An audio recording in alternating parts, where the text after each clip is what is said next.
Hello दोस्तों। आज मैं हम सबके दिल से बहुत करीब है उस टॉपिक पे बात करने जा रही हूँ। माँ, मॉम्स। इस टॉपिक पे मैंने तब लिखा था जब मैंने अपना एमबीए शुरू किया था और मैं पहली बार घर से दूर हॉस्टल में रहने गई थी।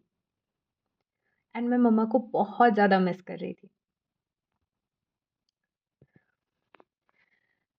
सो शुरू होता है कुछ इस तरह। कितनी प्यारी होती है ना मॉम्स।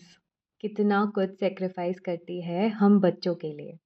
हमें 9 महीने अपने अंदर रखती है, इतने पेनफुल एक्सपीरियंस से गुज़रती है, अपनी बॉडी, अपनी हेल्थ सब कुछ भुला के सिर्फ़ हमारी वो एक पहली झलक देखने के लिए सब कुछ सैक्रिफ़ाइस कर देती है। They go through the worst pain on earth for us to be born into this world.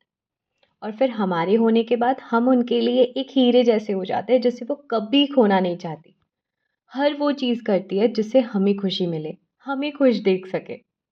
पापा से झगड़ती है, दुनिया से झगड़ती है, जहाँ कभी खुद के लिए आवाज़ नहीं उठा पाई बट अपने बच्चों के लिए उठाती है। उनको टॉप पे पहुँचते हुए देखना चाहती है, दुनिया के बेस्ट एक्सपीरियंसेस गेन करते हुए देखना चाहती है। पापा बोलते हैं तुम वीक बना रही हो बच्चों को, इतना लाड प्यार करके। But actually she is teaching us what real love is. It is unconditional, it is pure, it is so deep that no one can even imagine.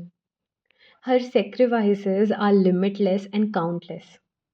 छोटी हो बड़ी हो हर चीज़ सेक्रीफाइस कर देती है to see us reaching the top and for our happiness. पापा और हमारे बीच में मीडिएटर भी वही बनती है, पिसती भी वही है, पर फिर भी हर रिश्ते को बखूबी निभाती है।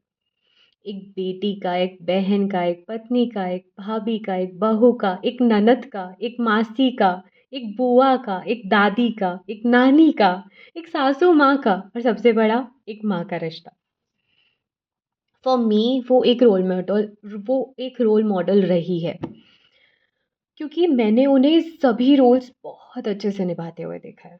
She might be just a homemaker और a housewife for everybody else, but I know why she had to sacrifice her own career life because she wanted to see us making our life better, our career better. फिर भी कभी एक doctor बन जाती है, तो कभी एक टीचर, कभी फुल टाइम एडवाइसर, तो कभी काउंसलर, तो कभी फाइनेंस पर्सन एंड एक मोटिवेटर की तरह हर वक्त हमें मोटिवेट करती है, स्पेशली जब हम खुद को हारते हुए देखते हैं। और खुद चाहे अंदर से कितना भी क्यों ना सहे हमारे लिए हमेशा हंसती रहती है। उनका लोएस्ट पॉइंट कब होता है? जब वो अपने बच्चे को ज़िंदगी से हारते हुए देखती है। उन्हें फ़ील होता है क्या इसी पल के लिए मैंने उसे इस दुनिया में लाया था कि वो इतने पेन से गुज़रने के बाद कि वो दुनिया छोड़ने की बातें करे। सोचो क्या गुज़रती होगी उन पे। टूट जाती है वो। अपने परवरिश पे वो शक करे। ऐसा कोई काम कभी मत करना यारो। उनको इस तरह का दर्द कभी मत देना।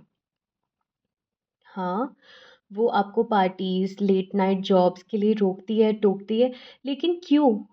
क्योंकि आपको वो किसी मुसीबत में पड़ते हुए नहीं देख सकती। आपकी सेफ्टी की टेंशन होती है। तो क्या उनका आपके लिए प्यार कम हो गया है? नहीं। अगर आपको कुछ हुआ तो जान चली जाएगी उनकी। कोई भी बंदा या बंदी आपसे इतना प्यार नहीं कर सकता जितना आपकी माँ करती है। क्योंकि उनका संबंध आपके जन्म से भी पहले से होता है, आपकी हर नस से जुड़ा होता है। You are her blood, you were born from inside her, you are like her body part. आप अलग हो ही नहीं उनसे। हाँ, कभी कभी हमें लगता है कि क्यों वो हमें समझ नहीं पाती, हमारे नज़रिए से देख नहीं पाती। लेकिन हमें ये नहीं भूलना चाहिए कि वो भी एक इंसान है हमारी तरह। उनसे भी समझने में भूल हो सकती है कभी कभार। लेकिन इसका मतलब ये नहीं है कि वो तुमसे प्यार नहीं करती। अगर कोई बात है तो बैठो, क्लियर करो उनसे, बात करो उनसे, जाके बात करो अपनी माँ से। लेकिन कभी भी उनसे नाराज़ मत होना। वो तुम्हारे लिए जीती है, उनसे कभी उनके जीने का रीज़न मत छीनना।